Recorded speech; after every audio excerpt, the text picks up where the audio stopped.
जीवन में सभी उन्नति करना चाहते हैं। जीवन में उन्नति करना मनुष्य का ही विशेष अधिकार है और किसी भी प्राणी को, चाहे वह पशु हो, पक्षी हो, जलचर, नभचर, कोई भी हो, किसी को भी ये पता नहीं है कि उत्थान या उन्नति क्या चीज़ है और कैसे की जाती है। मनुष्य के अलावा जितने भी प्राणी हैं उनको प्राकृतिक रूप से जो स्वाभाविक ज्ञान मिला है उसको वे बढ़ा नहीं सकते। अन्य प्राणियों को कुछ विशेष करने की समझ नहीं है। उन्नति करना, विकास करना, आगे बढ़ना, पर्सनैलिटी डेवलपमेंट करना उनके जीवन का लक्ष्य नहीं है। जीवन में उत्थान केवल मनुष्य का ही सौभाग्य है और परमात्मा ने मनुष्य को ही ये शुभ अवसर दिया है। उन्नति की 5 सीढ़ियाँ या 5 सोपानों के संदर्भ में ऋग्वेद का एक मंत्र है। विचार करेंगे इस मंत्र पर। ओम पंचपदानि रूपो अन्वरोहम चतुष्पदी मन्वेमि व्रतेन अक्षरेण प्रतिबिंब हेतामृतश्च नाभावधि संपुनामि। ऋग्वेद 10:13-3। इस मंत्र का भाव यह है कि मैंने व्रत के सहारे 5 इंद्रियों के विषयों रूप, रस, गंध, स्पर्श, श्रवण को पार कर लिया है। मैं इनके बंधन से मुक्त हो गया हूँ। व्रत के द्वारा चतुष्पदी वेद माता ऋक्, यजु, साम, अथर्व के 4 विषयों ज्ञान, कर्म, उपासना, विज्ञान को क्रम से प्राप्त करता जा रहा हूँ। मैं ज्ञान का, वेद का आश्रय लेकर उसके अनुसार आचरण करते हुए अर्थात सत्य का आचरण करते हुए जीवन को अच्छी प्रकार पवित्र करता हूँ। इस मंत्र में उन्नति का अभिलाषी, विकास का इच्छुक मनुष्य कहता है कि मैंने व्रत के सहारे दृढ़ निश्चय के साथ विकास की 5 सीढ़ियाँ चढ़ ली हैं। ये 5 सीढ़ियाँ हमारी 5 इंद्रियों, विषयों पर नियंत्रण है। 5 इंद्रियों के विषय हैं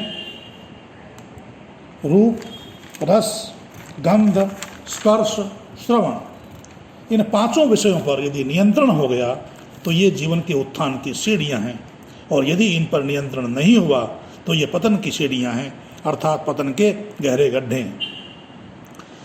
हम आँखों से रूप देखते हैं, जिह्वा से रस ग्रहण करते हैं, नासिका से गंध सूंघते हैं, त्वचा से स्पर्श करते हैं और कानों से सुनते हैं।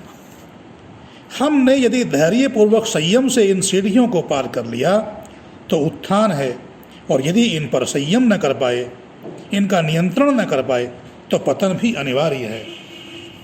और इंद्रियों का असंयम, इंद्रियों के विषयों पर नियंत्रण न होना पतन ही नहीं, मृत्यु का भी कारण बन जाता है। इसलिए कहा कुरंग मातंग पतंग भृंग मीना हता पंचभिरेव पंच एक प्रमादी स कथन न हन्यते यह सेवते पंचभिरेव पंच। हिरण, हाथी, पतंगे, भौरे, मछलियाँ, ये एक एक इंद्रिय की दुर्बलता से मारे जाते हैं। कानों का रस हिरण की दुर्बलता है। हिरण के शिकारी मधुर संगीत बजाकर हिरणों को बुला लेते हैं और उनका शिकार करते हैं। हाथी की दुर्बलता स्पर्श और पतंगे की दुर्बलता रूप है। भौरे गंध के लिए और मछलियाँ जिह्वा के रस के लिए अपनी जान दे देती हैं। ये 5 प्राणी विषय की एक एक दुर्बलता के कारण अपने जीवन से हाथ धो बैठते हैं। मनुष्य के साथ तो ये 5 ही दुर्बलताएं जुड़ी हुई हैं, फिर इसके विनाश में क्या संदेह है। उत्थान का अभिलाषी, जीवन में विकास का इच्छुक मनुष्य कहता है कि मैंने व्रत किया है, दृढ़ निश्चय किया है और मैंने इन 5 सीढ़ियों को चढ़कर पार कर लिया है। मैंने काम, क्रोध, लोभ, मोह, अहंकार इन विषयों पर अधिकार कर लिया है और इस विजय को ऊपर चढ़ने की 5 सीढ़ियाँ बना लिया है। ये उत्थान की 5 सीढ़ियाँ ज्ञान, कर्म, चिंतन, भावना और चरित्र हैं। पतन की 5 सीढ़ियों को वश में करके ऐसा व्यक्ति इनको उत्थान की 5 सीढ़ियाँ बना लेता है। ऐसा मनुष्य कहता है कि इन 5 सीढ़ियों पर चढ़कर अब मैं चतुष्पदी अर्थात 4 चरणों पर व्रत करके धीरे धीरे चढ़ता जा रहा हूँ। ये 4 पद ऋक् माने ज्ञान, यजु माने कर्म, साम माने उपासना, अथर्व माने विज्ञान। सर्वप्रथम ज्ञान प्राप्त करना। बिना ज्ञान के संसार में कुछ होता ही नहीं। ज्ञानहीन कर्म निष्फल ही रहेगा और कर्महीन जाने का ज्ञान भी व्यर्थ है। अतः हमें ज्ञान के साथ साथ कर्म भी करना है। और कर्म तो नास्तिक भी करते हैं, चोर डाकू भी कर्म करते हैं, किंतु सच्चा मनुष्य कर्म करते हुए प्रभु की उपासना का भी ध्यान रखता है। ऐसा मनुष्य कहता है मैं ज्ञान और कर्म के साथ ही उस प्रभु को स्मरण करना, उसकी उपासना करना आवश्यक मानता हूँ। मैं उपासना में प्रभु के प्रति अपनी कृतज्ञता प्रकट करता हूँ और प्रभु से जीवन में उत्थान करने की प्रार्थना करता हूँ।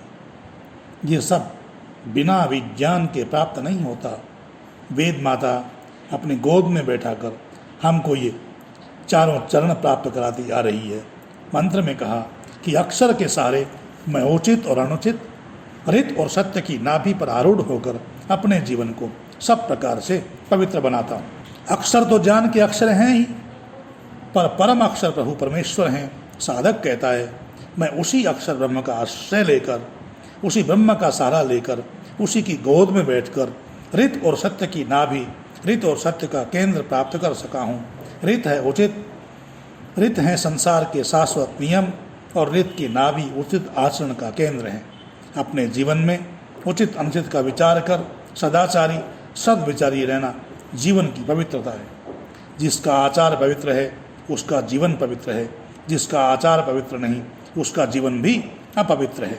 इसलिए कहा आचारहीनम न पुनन्ति वेदाः, जो आचारहीन हैं उन्हें वेद भी पवित्र नहीं कर सकते। इसलिए ऋषियों ने सिखाया आचार परमो धर्म। आचार मनुष्य का प्रथम धर्म है, प्रथम कर्तव्य है।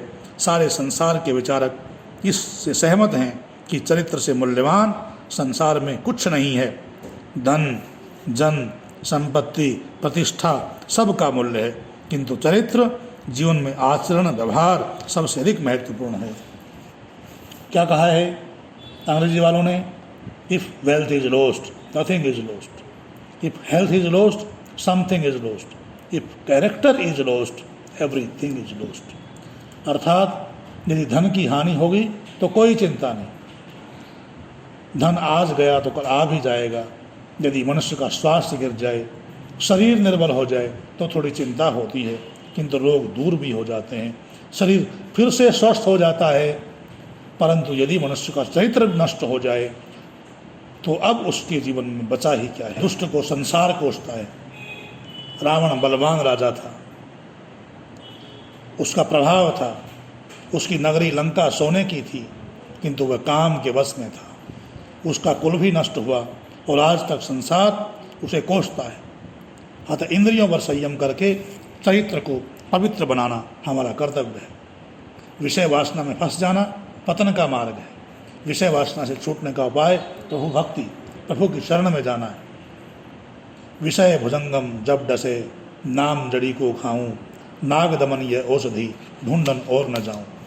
विषय रूपी नाग जब काटे तो प्रभु के नाम का स्मरण करो। प्रभु की शरण में जाना नाग को दमन करने वाली औषधि है, और कुछ भी ढूंढने की आवश्यकता नहीं है। यह है साधना का सोमान, यह है साधना की सीढ़ी जिस पर चढ़ना मनुष्य मात्र का परम कर्तव्य है और मनुष्य का विशेष सौभाग्य है, क्योंकि मनुष्य को ही ये शुभ अवसर प्राप्त हुआ है। इति ओम शांति।